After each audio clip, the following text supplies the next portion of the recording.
Fair warning, if you're expecting a fair and balanced overview of Gal, this isn't the place to be.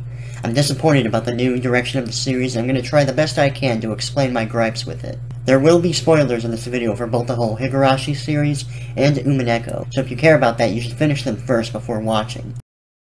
When I first heard that Higurashi was getting a new series, the first thing on my mind was, huh?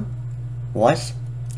Why though? Now I didn't pay attention to the marketing, so I don't know if the creators went out of their way to promote it as a remake, but I went into it thinking it was going to be a remake of the original series with new animation. The promotional videos in the first episode certainly fostered this, as it's almost a complete replica of the first episode in the first series. But then as early as the second episode, it is revealed that this is actually a sequel to Higurashi Kai. So I take it that this is supposed to come as a massive surprise. I have to admit that when I realized it was a sequel, my excitement went up just a little bit. I mean, I wasn't sure what they could do. The main story has already been told, so I imagined it would be like an origin story, showing us exactly how Burn Castle came to be, acting as the link between Higurashi and Umineko. I don't think it's something that needs to be explained in detail, but anything can be interesting if it's done right. That being said, I want to talk about how boring the first half of Gao is. Originally, the point of Higurashi was to build up a mystery, slowly revealing pieces of information about the world and its characters between the arcs. It started off as a horror series, and the mystery of the Curse of Oyashiro is what made the first series so unnerving and intriguing. You weren't all too sure what to expect, and anything could go wrong for any number of reasons, and the show intentionally kept it vague whether or not there were any supernatural elements at play. Even though the show told its story through time loops, no loop felt exactly the same, and when similar scenes did play out, it had a narrative purpose, such as Rika getting bored of the loops and slowly losing hope and saving herself and her friends. When Gao shows its hand as a sequel, we already know that Takano is responsible for the mysterious deaths around Himadazawa. Rika is just as baffled as we are to find herself trapped in the loops despite finally defeating her in Kai, and early on the only reason to watch is to find out why she's back in the loops at all. Despite this, we still have to watch the first 3 arcs of Higurashi as if we are watching a remake. There are slight differences like what games the main characters end up playing, or who kills who, but that's about it.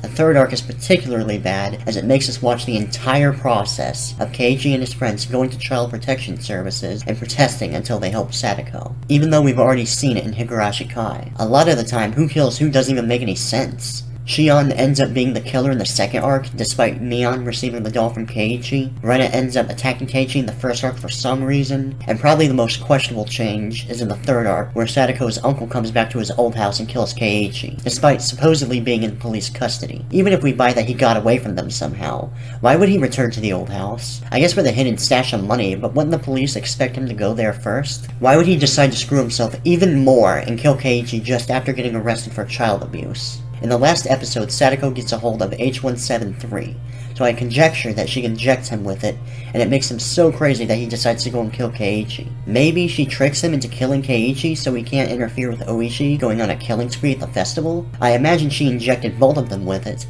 but now I'm getting a little ahead of myself. On the topic of repetition, we even get a similar arc to Yakusamashi Hen, where Rika starts experiencing depression from being stuck in the loops for so long. In the second episode, Rika makes a point that she is going to put in effort in trying to stop tragedy from befalling her friends, but not long after the first arc, she throws in the towel and calls it quits, which I can't help but feel is out of character for her. She's already gotten her resolve between Yakusamashi Hen and Minagoroshi Hen, so her immediate passiveness doesn't make any sense. She tries to prevent Keiichi from getting too paranoid in the first arc, but after that she just kind of lets things happen, not even mentioning Takano's plan to kill her to her friends. Even if she doesn't know that Sadako is the main threat, she should at least be trying to deal with Takano and the Mountain Dogs. She's already done it in the end of Higurashi Kai, so what's stopping her now? She already knows what she needs to do to survive, and even in the show's recreation of Minagoroshi Hen, she's discouraged by Teppi's return, even though she should already know exactly how to save Sadako. In the case of Gao's second arc, a recreation of Watanagashi Hen, she should know that Shion is the main threat,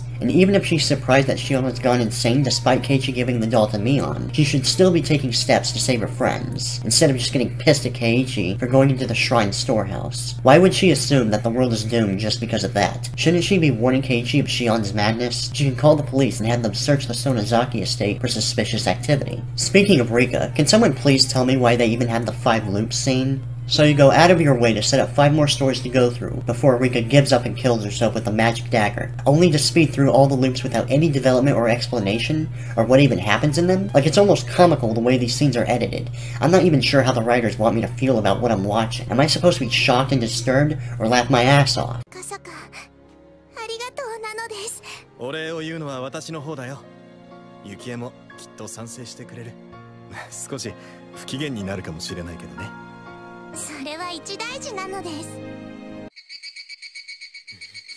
If you're going to speed through all the loops, then why even include them at all? In the grand scheme of everything, nothing in the show matters until we get the flashback sequence of Rika and Sadako going to St. Lucia Academy. Why not start the show right there? It's interesting to see how Rika and her friends adapt to the world after Takano's plan fails. Typically, the purpose of a sequel is to develop the world, and show how it and its characters have changed. We're like more than halfway through the show, and only then does it really feel like we're watching a sequel. Let me tell ya, once you start seeing Sadako's St. Lucia arc, it's like a breath of fresh air. It's like, thank God something is happening. That is, until you realize the main plot is just shit. So our new adventure kicks off with Rika declaring to Sadako that she wants to go to St. Lucia Academy, to experience a new life outside of Himurazawa. Fair enough. She's been trapped in the town for about 100 years, and even if she wasn't, it's completely normal for any growing girl to want to mix up her life and leave her nest, so to speak. Of course, being her best friend and all, Sadako decides to tag along and spend the next few years of her life studying her heart out to go to the same school as Rika. Eventually they do get in, but before long Rika ends up making new friends with the other students. Naturally, Sadako feels culture shock,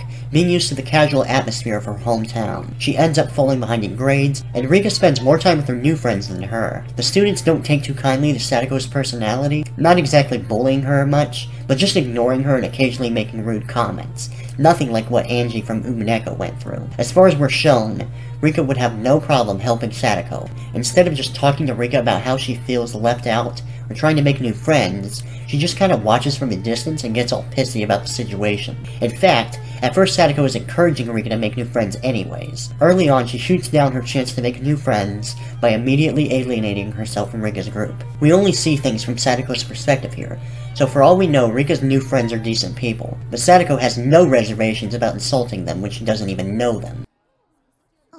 さとこも一緒にせっかくでございますが、私堅苦しいのはごめんですわ。さとこ。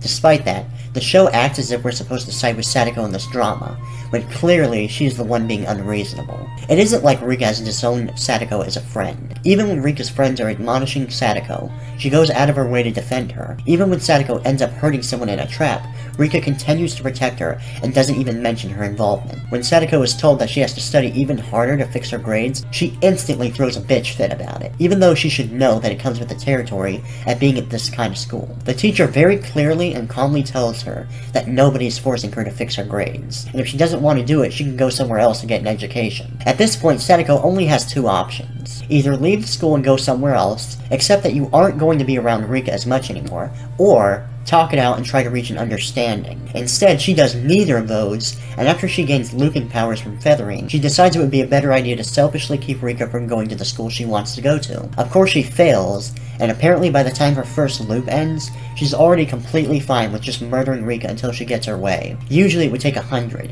or even thousands of years for someone to get to that level of insanity, but somehow Sadako manages to do it in just a couple years. Some people have argued that Himurazawa syndrome is causing her to overreact, but the show itself never implies or hints at it. Besides, Sadako stopped taking her medication, right? So logically, the syndrome shouldn't be able to affect her like that. And even if she did have the virus, would petty school drama really be enough for Sadako to be willing to kill her supposed best friend constantly? Like, she unironically bitches and moans about how Rika betrayed her, and they're supposed to be close friends and shit, while also saying, "By the way, do what I want or I kill myself." One of the most egregious scenes in the whole show is when Feathering explains that Rika has been trapped in time loops for 100 years. You'd think that this would be a massive revelation, maybe get Sadako to rethink what she's doing, but it barely even phases her. She basically takes it up as a challenge, and studies all the fragments to try and find ways to torture Rika into submission. Yeah.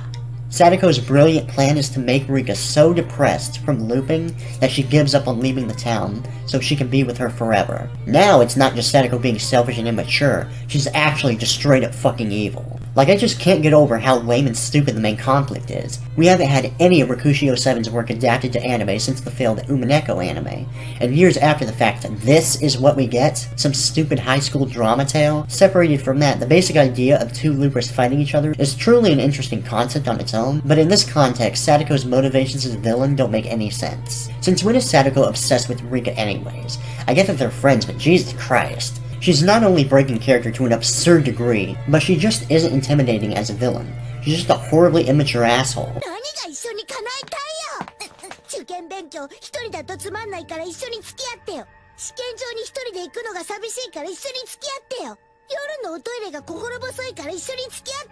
What the fuck are you babbling about? The only aspect I kind of like in this show is feathering. I mean, I don't know why an all-powerful cosmic entity like her would care about Sadako's story. I guess it was just a slow news day in the Sea of Fragments, but her amused reactions add a touch of comedic relief. The next thing I want to talk about is Gao's stay as an Umineko prequel. The show seems to have forgotten all about Umineko's explanation about Bernkastle's origin. In episode 6 of the Umineko visual novel, there's a scene where Lambda Delta explains that Bernkastle was involved in a logic error. Long ago, Bernkastle was just a piece in someone else's game board.